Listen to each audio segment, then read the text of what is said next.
Hello, কি পরিস্থিতি সবার? বিদেশে বাঙালি জীবনের আরেকটি ব্লগ নিয়ে চলে এসেছি তোমাদের কাছে। আজকের ব্লগটা আমি শুরু করলাম আমার এই বারান্দা দিয়ে। আমেরিকাতে এখন সময়টা সকাল 9:45 মতন। আজ উঠেছি অনেক দেরি করে ঘুম থেকে উঠেই বারান্দায় গিয়ে পাখিকে একটু খেতে দিয়ে দিলাম। এখন চলে এসেছি নিজের জন্য একটু চা বানাবো।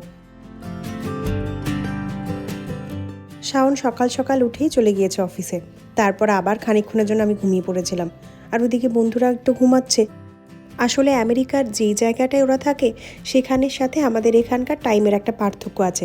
ওরা তো থাকে অ্যারিজোনাতে, তা অ্যারিজোনাতে সময়টা আমাদের এখানের থেকে 3 ঘন্টা পিছিয়ে থাকে। অর্থাৎ আমাদের এখানে তো এখন 10টা বাজে, ওদের ওখানে এখন সময়টা সকাল 7টা। এদিকে দুধ জল দিয়ে দিয়েছি, একটু আদা দিয়ে দিচ্ছি। এই আদা দিয়ে সকাল সকাল 1 কাপ চা খেয়ে নিলে সত্যি অনেক বেশি ভালো লাগে। এই 2-3 দিন তো নিউ ইয়র্কে ছিলাম, ওখানেই 2-3 দিন আমার এই দুধ চাটা একদমই খাওয়া হয়নি। কারণ আমার সাথে যারা গিয়েছিল তারা কেউই দুধ চা খায় না, সবাই লিকার চা খায়। তাই জন্য এই 2-3 দিন কেবলই লিকার চা খেয়েই কাটিয়েছি। তবে যারা এই দুধ চা খায় তারা আমার সাথে রিলেট করতে পারবে, তাদের কিন্তু এই লিকার চাটা খেয়ে না খুব একটা মনটা ভরে না। এই ভিডিওতে আমার গ্যাস পরিষ্কার করার কষ্ট দেখে এক দিদি কমেন্ট করে বলেছিল গ্যাসে যেন আমি একটা ফয়েল পেতে নিই, তাই ঘুরে এসেই আজ ফয়েলটা পেতেই নিলাম। চা হয়ে গেছে, এবার চাটা নিয়ে ড্রয়িং রুমে বসে খেতে খেতে ইন্ডিয়া তো একটু কথা বলে নিই। এই 2-3 দিন ঘোরার চক্করে তাদেরকে একটু সময় দেওয়া হয়নি। এই ফয়েল পেপারটা পাতলে সুবিধে হয় ঠিকই, গ্যাসটাও কম অপরিষ্কার হয়। আর এখানে যেহেতু সব কিছু নিজেদেরই করতে হয়, খাটনিটাও একটু কম হয়। প্রথম দিকে আমি ফয়েল পেপারই বাঁধতাম, তোমরা প্রথম দিকের কয়েকটা ভিডিও দেখো, তাহলে বুঝতে পারবে। তবে এই আমেরিকাতে কিন্তু কিছু থাক না থাকুক কয়েকটা ইঁদুর তোমরা দেখতে পাবে। তো ইঁদুর আসতো বলে আমি ফয়েল পেপারটা বাঁধা বন্ধ করে দিয়েছিলাম। তবে এখন বিগত কয়েকদিন ধরেই হাতে ব্যথায় একটু ভুগছি, তাই ভাবলাম এটাই ভালো উপায় থাকবে। তার সাথে গ্যাসটাও একটু পরিষ্কার থাকবে, আর 1-2 দিন অন্তরই চেঞ্জ করে দেবো। এত কিছু আয়োজন দেখে তোমরা বুঝেই গিয়েছো যে এখানে কেক বানানোর ব্যবস্থা চলছে। একদমই তাই, এই আমার এই বন্ধুটি দারুণ কেক বানায়। আমরা যখন নায়গ্রাও গিয়েছিলাম সবার জন্য কেক বানিয়ে নিয়ে গিয়েছিল। আর নিউ ইয়র্কেও তো তোমরা দেখলে শাওনের বার্থডেতে কী সুন্দর একটা কেক বানিয়ে নিয়ে গিয়েছিল। তাই জন্য এখানে ওর হাতের একটা বড় সড়ো কেক বানিয়ে রাখা হচ্ছে একটু চাটা দিয়ে খাওয়ার জন্য। সকালবেলা তোমাদের সাথে আর কথা বলা হলো না, সকালবেলা একটু ব্যস্ত হয়ে পড়েছিলাম।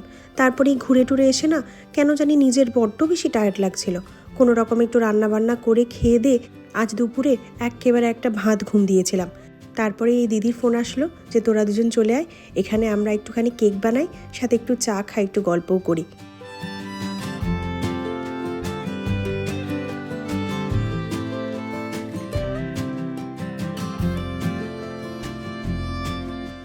আমিও কেক বানাতে সেরকম ভালোভাবে জানি না, তার সাথে এই দিদিও জানে না। তাই আমরা একেবারে খাতা পেন নিয়ে বসেছি, ও যা যা করবে একটার পর একটা স্টেপ আমরা নোট ডাউন করব।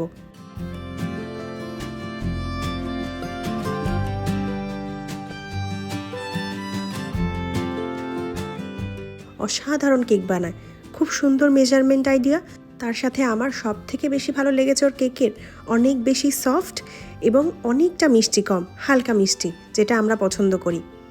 আমরা যেহেতু কেকটা একটু বড় সড়ো বানাচ্ছি, তাই ও এখানে 7টা ডিম দিয়েছে, ওটাকে ব্লেন্ড করে নিল। এবার এখানে ডাস্ট সুগার পাউডার দিচ্ছে। মিষ্টির পরিমাণটা তোমরা তোমাদের হিসেব মতন দিও, যেরকমটা তোমরা খেতে চাও। আমরা যেহেতু একটু হালকা মিষ্টি খাবো, তাই একেবারে কম মিষ্টি দেওয়া হচ্ছে।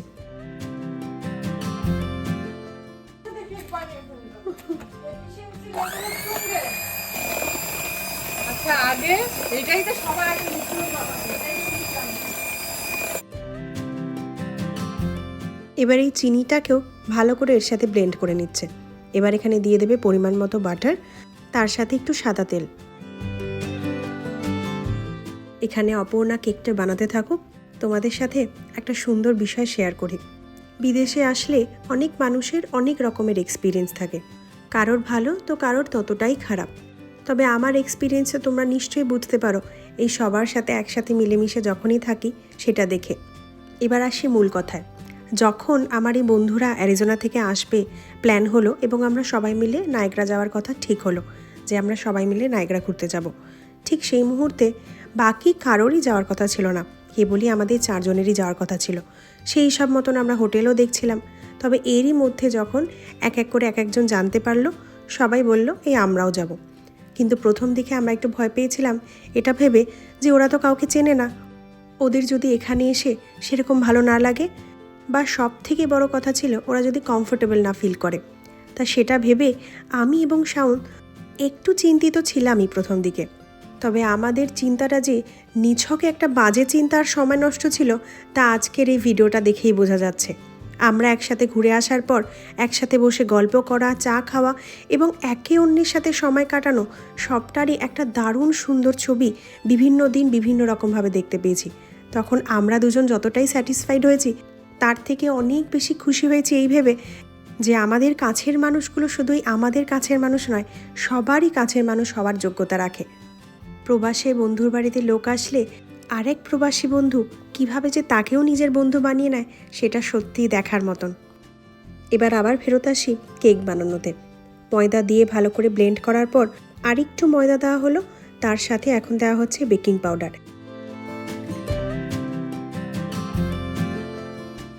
এবার এখানে দেওয়া হচ্ছে পরিমাণ মতন বেকিং সোডা।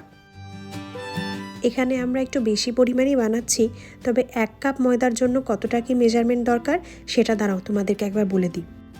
1 কাপ ময়দা নিলে তার সাথে 1/2 কাপ বাটার, সাথে একটু ভেজিটেবল অয়েল, তার সাথে 1 কাপের থেকে কম চিনি, এতে 2টো ডিম, 2 থেকে 3 টেবিল স্পুন দুধ, 1 টিস্পুন বেকিং পাউডার, একটা পিঞ্চ বেকিং সোডা।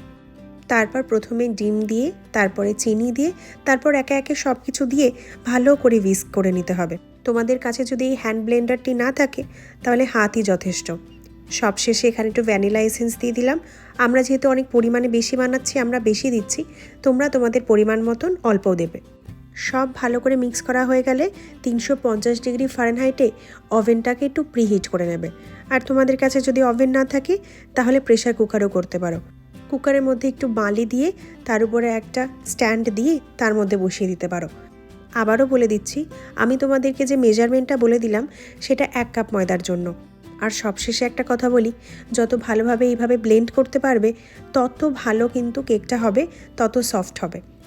আমার খুব সীমিত জ্ঞানে যেটুকু আমি শুনেছি আর যেটুকু জানি সেইটুকুই তোমাদের সাথে শেয়ার করলাম। তাতেই নিজের খাওয়ার জন্য, সাথে তোমার ঘরের বাচ্চাটার একটু মুখে ভালো লাগানোর জন্য একটা সুন্দর কেক তৈরি হয়ে যাবে।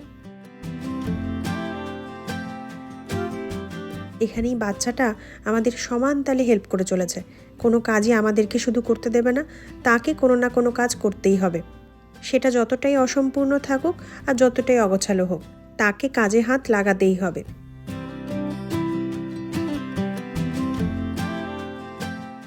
সবশেষে যদি আমাদের মতন তোমাদের কাছেও বাটার পেপার না থেকে থাকে, এইভাবে অয়েল ব্রাশ করে নেবে।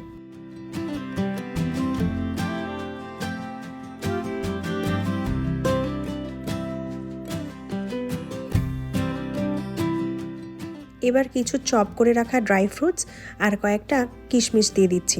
যেহেতু ঘরে বাচ্চা আছে আর তাছাড়া কেক খাওয়ার সময় মুখেই ড্রাই ফ্রুটসগুলো পড়লে বেশ ভালো লাগে খেতে। এবার এইগুলোকেও ভালো করে এই মিক্সচারটার সাথে মিশিয়ে দেওয়া হবে।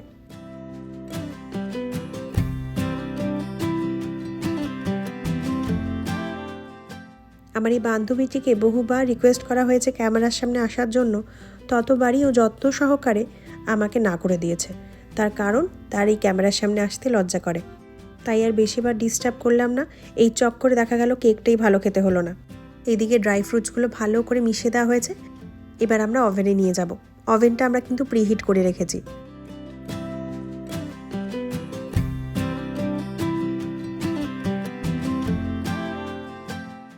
এইখানে আরেকটা বেবি কেক বানানো হবে।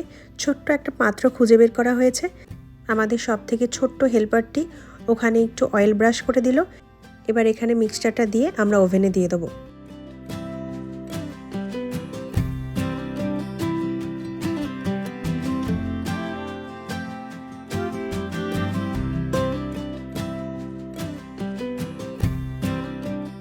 এদিকে মা কেক ও তার বাচ্চা কেক দুটোই হোক, আমরা একটু ওয়েট করি, সাথে একটু চাও খাই। তারপর কেকটা তৈরি হয়ে গেলে 1 পিস করে কেকও খাবো। আমার খুব ঠান্ডা কেকের থেকে একটু গরম কেকই ভালো লাগে। আর এখানে অপর্ণা টাইমটা সেট করে দিচ্ছে, আর আমি আমার ব্লগটাও শেষ করি। এবার খানিকটা সময় এনাদের সাথে কাটাই। আমার ব্লগ যদি তোমাদের ভালো লেগে থাকে তাহলে লাইক, শেয়ার এবং সাবস্ক্রাইব করো, এবং আমাকে যদি কিছু বলতে চাও অবশ্যই কমেন্ট করে জানিও। সবশেষে কেকও রেডি, দেখো তো কেমন হয়েছে। ধন্যবাদ।